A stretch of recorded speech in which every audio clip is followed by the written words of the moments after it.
প্রিয় বন্ধুরা, আমি সঞ্জিত সরকার আর তোমরা দেখছো তোমাদের নিজেদের ইউটিউব চ্যানেল ইউথফুল স্টাডি।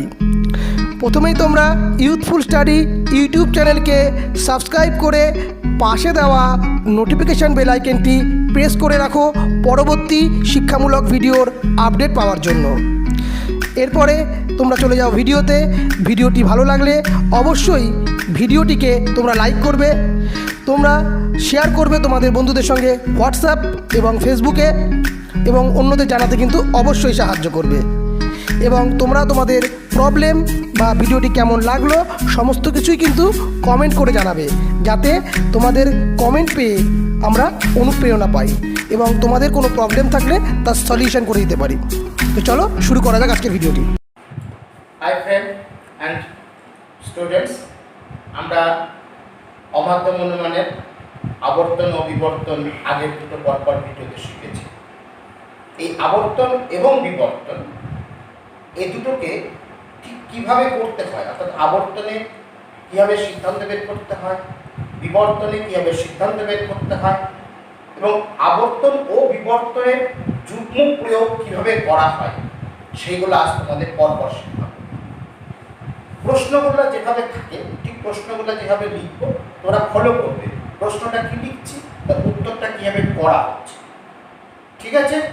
প্রথম প্রশ্ন, সাধারণত প্রশ্নগুলো যেভাবে থাকে ঠিক সেভাবে লেখা হচ্ছে। প্রশ্নটা ধরো আছে আবর্তন করো, আবর্তন করো, জাস্ট এইটুকুই প্রশ্ন আছে। তাহলে কি করা হবে, একটা বাক্য দেওয়া হবে। ক্লিয়ার? ধরো একটা বাক্য দেওয়া হলো এইরকম, জড়বস্তুর ওজন আছে, জড়বস্তুর ওজন আছে। ক্লিয়ার? প্রথমে কি করবে, এটাকে বচন করবে। কি করবে? বচন করবে। ক্লিয়ার? সাধারণত বইগুলোতে লেখা থাকে এবং তোমরা অনেকেই জানো, আমি বলে কিছু একটা বলে উঠছি, যে আছে থাকলে আই বচন হয় আর নেই থাকলে ও বচন হয়। সবসময় নয়, সবসময় আছে থাকলে আই বচন হয় তা নয়। উদ্দেশ্য সম্বন্ধে যে ধর্মটি আছে বলা হচ্ছে, সেই ধর্মটি যদি আবশ্যিক ধর্ম হয় তাহলে কিন্তু এ বচন হয়। যেমন জড়বস্তু সম্বন্ধে ওজনটিকে আছে বলা হচ্ছে, ওজন জড়বস্তু আবশ্যিক ধর্ম, তাই এটি কিন্তু আয় হবে না, এ বচন হবে। এ বচন, এ মানে হলো সকল জড়বস্তু, এটা উদ্দেশ্য পদ হয়। ওজন আছেটাকে আমি ছোট করে নিলাম, ওজনশীল বস্তু, ওজনশীল বস্তু। ঠিক আছে? এবার কি করবে, আবর্তন করবে। আবর্তন মানে যেটা বেরোবে সিদ্ধান্ত, তাকে বলা হয় আবর্তিত। আবর্তিত লিখবে, কোলন দেবে, অতএব চিহ্ন দেবে। বারবার প্রত্যেকবার বলেছি যে সিদ্ধান্ত বের করলে অবশ্যই অতএব চিহ্ন দেবে।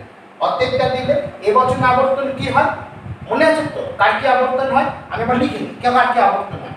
এ বচনের আবর্তন হয় আই বচন,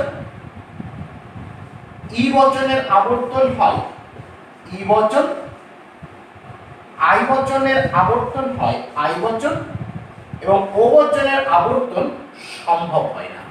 ক্লিয়ার? তাহলে এ বচন আবর্তন কি হয়, এ বচনের আবর্তন আই বচন। ক্লিয়ার হয়েছে? এটা আই বচন। এবার আই লিখবে, আই মানে আয়ের পরিমাণক হলো কোন কোন। আবর্তন মানে কি, উদ্দেশ্য বিধেয় স্থান পরিবর্তন।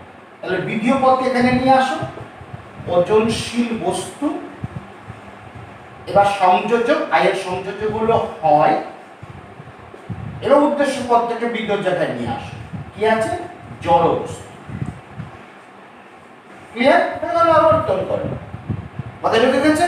আবর্তন করো বললে ঠিক এবার পথে বাক্য লিখবে, বচন করবে, আবর্তিত লিখে অতএব চিহ্ন দিয়ে আবর্তন করে দেবে। ওকে, কোনো সমস্যা নেই। হ্যাঁ, আরেকটা আবর্তন করা দেখিয়ে দিই, তাহলে আরেকটু আমাদের সংশয় থাকে দূর হয়ে যাবে। ধরে একটা বচন আছে, বাক্য আছে, সব মানুষ সৎ নয়। ক্লিয়ার হচ্ছে? প্রথমে এটাকে বচন করব, বচন করে নিলাম। বচন করলে কি হবে? সবের সঙ্গে নয় আছে, তার মানে ও বচন হবে। ও বচন মানে কোন কোন উদ্দেশ্য হলো মানুষ, নয় সৎ ব্যক্তি। ক্লিয়ার? আবর্তিত, অনেক কিছু ভাবছো ও বচনে আবর্তন হবে না, তাও স্যার আবর্তন লিখছে কেন? লিখবে, যেহেতু ও বচনে আবর্তন হবে না, সম্ভব নয়, তাই অতএব চিহ্নটা আর দেবে না, দিয়ে নিচে লিখবে ও বচনে আবর্তন যুক্তিসম্মতভাবে সম্ভব নয়। এতটা নেই, শুধু এইটুকু লিখে দেবে না, সম্ভব, এইটুকু লিখবে না, লিখবে অবচনের আবর্তন যুক্তিসম্মতভাবে সম্ভব নয়। ক্লিয়ার হয়ে গেছে? আবর্তন করে কিভাবে করতে হয়? এবার পরে প্রশ্ন হলো, দেওয়া আছে বিবর্তন করে। যদি বিবর্তন করতে বলে একই রকম, একই রকম, কোনো আলাদা কিছু নয়, বিবর্তন করো, এরকম যদি প্রশ্ন দেয় তাহলে তবে প্রথমে একটা বাক্য দেবে। ঠিক আছে? প্রথমে একটা বাক্য দেবে। ধরো বলা হলো মানুষ পূর্ণ নয়। ক্লিয়ার? তাহলে কি হবে? তুই বচন করবে, পূর্ণ নয় আছে, তাহলে এটা ই বচন হবে। ই বচন মানে কোন মানুষ নয় পূর্ণ ব্যক্তি। তাহলে এই বলছেন কি করতে বলেছে? বিবর্তন করতে বলেছে। তাই লেখো বিবর্তনের সিদ্ধান্ত কি বলে? বিবর্তন। ঠিক আছে? বলো অতএব চিহ্ন দাও। ই বচনে বিবর্তন কি হয়? মনে আছে বিবর্তনের কার কি বিবর্তন হয়? আমি আবার মনে করিয়ে দিই। এ বচনে বিবর্তন কি হয়? ই বচন। ই বচনের বিবর্তন কি হয়? এ বচন। আই বচনের বিবর্তন কি হয়? ও বচন। আর ও বচনের বিবর্তন কি হয়? কি হয়? আই বচন। ক্লিয়ার? বিবর্তনে আর কি করা হয় মনে আছে? বিবর্তনে কি করা হয় মনে আছে তো? আমি সেটাও লিখে একবার বুঝিয়ে দিই। বিবর্তন কি করা হয়? উদ্দেশ্য যদি এস আর পি উদ্দেশ্য বিধেয় হয় হেতু বাক্যে, সিদ্ধান্তে গিয়ে উদ্দেশ্য স্থানেই থাকবে, আর বিধেয় পদটা বিরুদ্ধ পদ। বিরুদ্ধ পদ মানে আগে একটা অ লেগে যাওয়া, যদি অ থেকে অ বাদ দিয়ে দেওয়া। বিধেয় পদে বিরুদ্ধ পদটা বিধেয় পদ স্থানে চলে যাওয়া। ক্লিয়ার? এটা হচ্ছে বিবর্তন। তাহলে আমরা কার বিবর্তন করছি? ই বচনে। ই বচনে বিবর্তন কি হয়? এ বচন। ক্লিয়ার? এ মানে সকল, তারপরে উদ্দেশ্য যা আছে তাই থাকবে, মানুষ। এ বচনের সংযোজক হলো হয়, বিধেয়কে আছে পূর্ণ ব্যক্তি, তাহলে তার আগে অ লাগিয়ে দাও, হাইফেন দাও, দিয়ে লেখো অপূর্ণ ব্যক্তি। বাস, বুঝতে পেরেছ? এইভাবে বিবর্তন করা হয়। হ্যাঁ, সমস্ত বচনের বিবর্তনগুলো ঠিক এইরকম ভাবে করতে হয়। এ গেল বিবর্তন করা। এবার ধরো প্রশ্নটা এভাবে অন্য প্রশ্নটা দেওয়া থাকলো, লিখলো আবর্তন করো, আবর্তন ও বিবর্তন। ক্লিয়ার? তোমাকে এই প্রশ্নটা করবে। অ্যাকচুয়ালি পুরো প্রশ্নটা এরকম থাকে না। প্রশ্নটা থাকে নিচের বাক্যগুলিকে প্রথমে যুক্তিবিদ্যা সম্মত নিরপেক্ষ বচনে প্রকাশিত করো এবং তাদের আবর্তন ও বিবর্তন। ক্লিয়ার? এরকম প্রশ্ন থাকবে। আবর্তন ও বিবর্তন করে যখন করতে বলবে তখন তোমাকে একটা বাক্য দেবে। ক্লিয়ার? তখন ধরো বাক্য দিল, ধরো একটা বাক্য দিল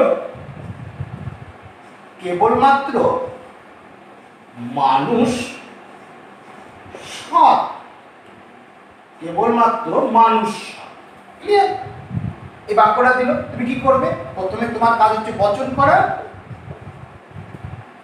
কেবলমাত্র আছে থাকলে এ বচন হয়, কেবলমাত্র যা সেটা বিধেয় হয়, কেবলমাত্র মানুষ তাহলে ওটা বিধেয়, তাহলে উদ্দেশ্য হবে অন্যটা, সকল, অন্যটা মানে সৎ, একে নাউন বানাও, সৎ ব্যক্তি হয় মানুষ। বাস বচন হয়ে গেল। ক্লিয়ার? সহজে মনে রাখবে, কেবলমাত্র থাকলে উল্টিয়ে যায়। গুড, হয়েছে। এবার কি করেছে? আবর্তন ও বিবর্তন। তার মানে প্রথমে আবর্তন করবে কার? এই বচনটা। তাহলে তুমি লিখতে পারো দুরকম ভাবে। তুমি লিখতে পারো বচনটি, হ্যাঁ, আরো ভালো হয় যদি বচনটি না লিখে যদি লেখো প্রদত্ত বচন, প্রদত্ত বচনটি আবর্তিত, এতটা লিখে আন্ডারলাইন করো। তুমি এতটা নাও লিখতে পারো, তুমি এই অংশটুকু নাও লিখতে, শুধু আবর্তিত লিখতে পারো, এটা নাও লিখতে পারো, আবার পুরোটা লিখতেও পারো। অতএব চিহ্ন দাও। এবছর আবর্তন কি হয়? কি হয়? আয়। বাস, আয় হলো, আয় মানে হচ্ছে কোন কোন কোন কোন কোন, আর বলতে কি হয়? উদ্দেশ্য বিধেয় স্থান পরিবর্তন করে চলে আসলো মানুষ হয়, এ চলে গেল দিকে সৎ ব্যক্তি। ক্লিয়ার হয়ে গেছে? ব্যাস, তাহলে প্রদত্ত বচন যদি আবর্তন হলো, আবার বিবর্তন করতে বলছে মানে প্রদত্ত বচনটারই বিবর্তন। তুমি আবার লিখতে পারো প্রদত্ত বচনটি বিবর্তন, সরি বিবর্তিত লিখছি আমরা, বিবর্তিত লিখব, বিবর্তিত হয়েছে। অতএব দাও, আমি আগে বলেছি এইটুকু তুমি নাও লিখতে পারো, শুধু বিবর্তিত লিখতে পারো।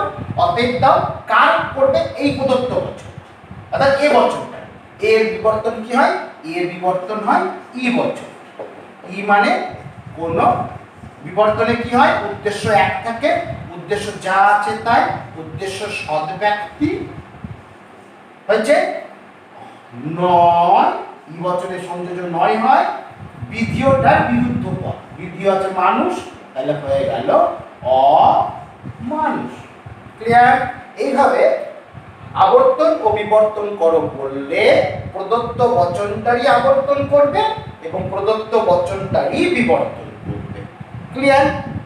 অনেক সময় এতে একটা সমস্যা, অনেকের ক্ষেত্রে মনে হয় একটু অন্যরকম হতে পারে। যদি ধরো ও বচন দিয়ে দেয়, কোনো গালি না, ও বচনে বিবর্তনটা হবে না, ঠিক আছে, তখন লিখে দেবে ও বচনের, হ্যাঁ সরি, ও বচনে আবর্তনটা হবে না, ঠিক আছে, তখন লিখে দেবে ও বচনে আবর্তন যুক্তিসম্মতভাবে সম্ভব নয়, কিন্তু বিবর্তনটা। ক্লিয়ার হয়েছে? তাহলে আবর্তন ও বিবর্তন করো বললে বাক্যটিকে প্রথমে বচন করলে, তারপর সে প্রদত্ত বচনটার আবর্তন করলে একটা, আবার আবার নিচে লিখবে প্রদত্ত বচনটার আবার বিবর্তন করলে। ক্লিয়ার? তুমি লিখতে পারো প্রদত্ত বচনের আবর্তিত এবং প্রদত্ত বচনের বিবর্তিত, এরকম লিখতে পারো, বা শুধু আবর্তিত শুধু বিবর্তিতও লিখতে পারো। ক্লিয়ার হয়ে গেছে? পরের প্রশ্নটা ধরো আছে, দেখো আছে আবর্তনের বিবর্তন করো, আবর্তনের বিবর্তন করো। যদি হয় আবর্তনের বিবর্তন করো এইরকম প্রশ্ন থাকে, দিয়ে তোমাকে ধরো বাক্য দিল, ক্লিয়ার? তোমাকে একটা বাক্য দিল, ধরো বাক্য দিল কতিপয় বালক চতুর। তুমি কি করবে? প্রথম কাজই হচ্ছে তোমার বচন করা। কি আছে? কতিপয় আছে, বাক্যটি সদর্থক, তাহলে কি বচন হবে? আই বচন। কতিপয় থাকলে সদর্থক হলে আই বচন হয়। দেখছো বারবার বচন লাগছে, কিন্তু বচনটা ভালো করে পড়বে। আই মানে হলো কোন কোন, কোন কোন বালক হয় চতুর ব্যক্তি। ব্যাস হয়ে গেল। এবার কি করবে?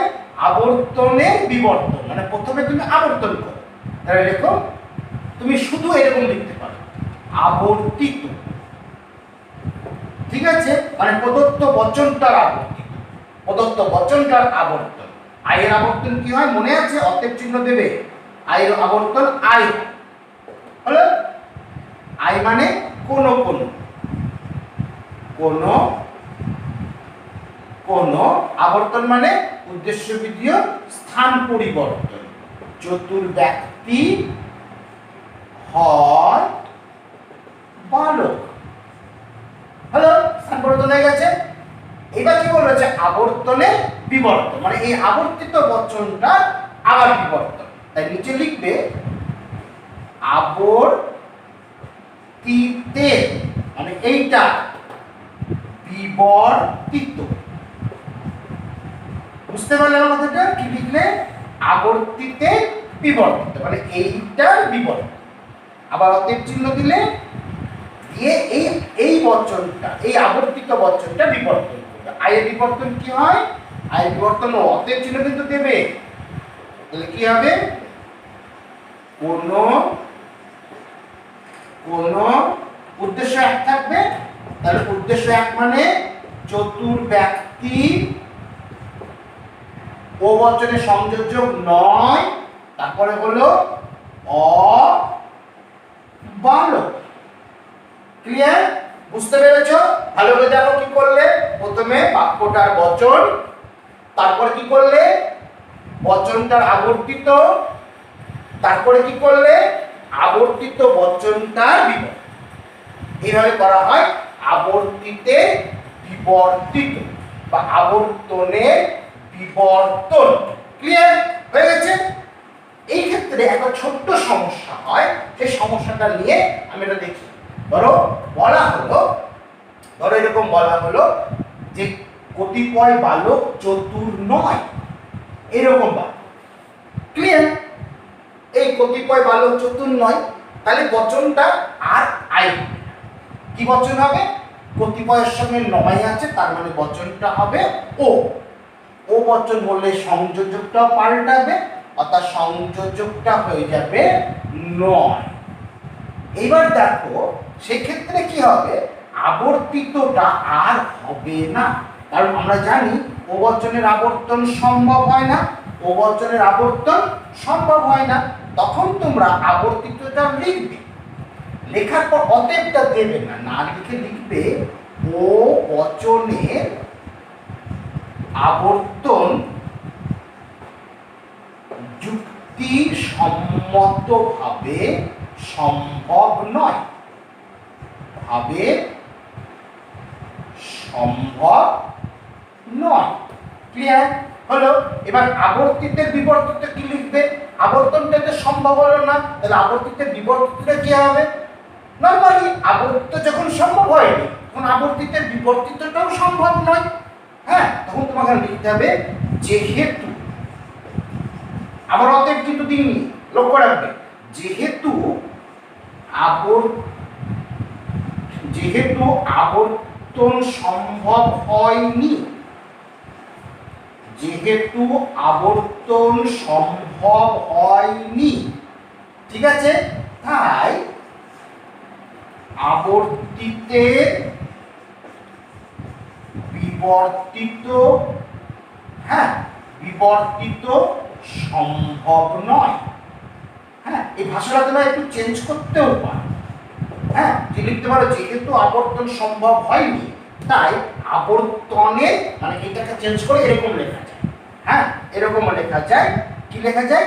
আবর্তনে বিবর্তন, আবর্তনের বিবর্তনও সম্ভব নয়। ক্লিয়ার? কখন এরকমটা করো না। ঠিক আছে, আবর্তন তো হয়নি, কিন্তু ওয়ে তো বিবর্তন হয় না। না না, আবর্তন যখন হলো না, তখন আবর্তিতের বিবর্তনটাও হবে। ক্লিয়ার হয়েছে? বুঝতে পেরেছো?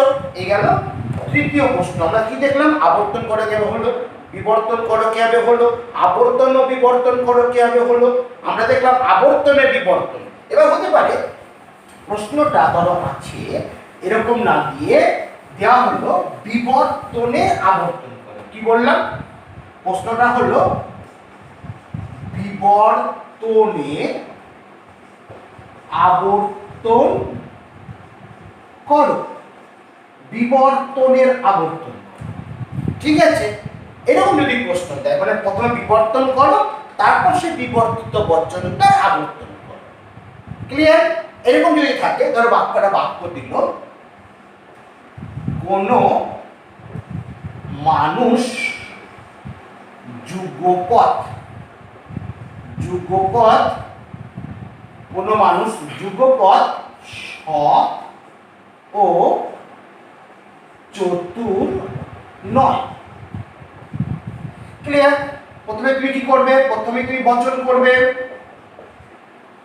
কি আছে বাক্যটায়? এই যুগপদ যদি থাকে, তার সঙ্গে যদি নয় থাকে, যুগপদ নয় থাকলে সেটা ই বচন হয়, ই বচন। তবে এক্ষেত্রে একটু সাবধান, এক্ষেত্রে দুটো শব্দ এরকম ও বা এবং দিয়ে যুক্ত থাকবে। তার প্রথমেরটা হবে উদ্দেশ্য আর দ্বিতীয়টা হবে বিধেয়, এবং এটার সঙ্গে যদি নাউন আগে থাকে এবং এখানে আছে, সেটা দুই ক্ষেত্রে কমন হয়ে যাবে। অর্থাৎ কেমন হবে ব্যাপারটা দেখো, কোনো সৎ, এক উদ্দেশ্য হয়ে গেল, একে কমন করে দাও, সৎ মানুষ নয়, এটা বিধেয়, চতুর, এটা কমন করে দাও, মানুষ, ব্যক্তি লাগাবে না, ওটা কমন দিয়ে দিয়েছে। কোনো সৎ মানুষ নয়, চতুর মানুষ। কি করতে বলেছে? বিবর্তনে আবর্তন। তাহলে প্রথমে কি লিখবে? বিবর্তিত লিখলে বিবর্তিত, বাস। অতএব চিহ্ন দাও। ইয়ের বিবর্তন কি হবে? ইয়ের বিবর্তন এ। মনে করার চেষ্টা করো, তাহলে আগে লেখা, আগে সব ভিডিওগুলো লিখবে, মাথায় খাতায় লিখবে। ইয়ের বিবর্তন এ। বিবর্তনে কি হয়? উদ্দেশ্য এক, তাহলে সৎ মানুষ। এ বচনের সংযোজক হয় বিধেয় পদে, কি হয়? বিধেয় পদে বিরুদ্ধ পদ, অচতুর মানুষ। ক্লিয়ার হয়েছে? উদ্দেশ্য একই আছে, বিধেয় বিরুদ্ধ পদ হচ্ছে, এ বচন হয়ে গেল। এবার কি বললো? বিবর্তনটা মানে বিবর্তিত বচনটা আবার আবর্তন করতে বললো, অর্থাৎ বিবর্তিতে আবর্তিত। আন্ডারলাইন করো, বললাম দাও, অতএব দাও, দিয়ে অতএব চিহ্ন দাও। তার মানে এই বিবর্তিত বচনটা কি করবে? আবর্তন করবে। বুঝতে পারছো? তাহলে এটা যদি আমরা আবর্তন করি, এর আবর্তন কি হয়? এর আবর্তন আই, অতএব কিন্তু দেবে হলো আই মানে কোন কি হয়? আবর্তনে কি হয়? উদ্দেশ্য বিধেয় স্থান পরিবর্তন, অচতুর মানুষ হচ্ছে আই মানে হয়, বিধেয়টা চলে গেল, কি আছে? সৎ মানুষ। ক্লিয়ার? তাহলে প্রথমে বাক্যটাকে বচন করলাম, বচনটার বিবর্তিত বা বিবর্তন করলাম, বিবর্তিত বের করে নেওয়ার পর ও সেই বিবর্তিত বচনের আবর্তন করলাম, অর্থাৎ বিবর্তিতের আবর্তিত লিখলাম, দিয়ে আবর্তনটা করে ফেললাম। ক্লিয়ার? এই হচ্ছে বিবর্তনের আবর্তন পদ। ক্লিয়ার? মাথায় ঢুকে গেছে? কোনো অসুবিধা নেই। আর একটা লাস্ট প্রশ্ন এভাবে থাকে, সেটা হচ্ছে, হ্যাঁ, প্রসঙ্গটা বলে রাখি, আজকে টপিকটা একটু বড়, ভিডিওটা একটু বড় হবে, ধৈর্য ধরে একটু দেখো। হ্যাঁ, এটা কিন্তু প্র্যাকটিস, তো একটু ধৈর্য ধরে দেখো। প্রশ্নটা আছে বিবর্তনের আবর্তনের বিবর্তন কর। বুঝতে পারলে? বিবর্তনের আবর্তনের বিবর্তন মানে প্রথমে বিবর্তন করবে, সে বিবর্তিত বচনটার আবর্তন করবে, তারপর সেই বিবর্তিতের আবর্তিত বচনটার আবার বিবর্তন করবে। বেশ বড়, তাই না? হ্যাঁ, বুঝা গেছে? আমরা এটা করার চেষ্টা করি, চেষ্টা করা যাক। আচ্ছা, ধরে নাও আমরা একটা বচন নিলাম, একটা বাক্য নিই।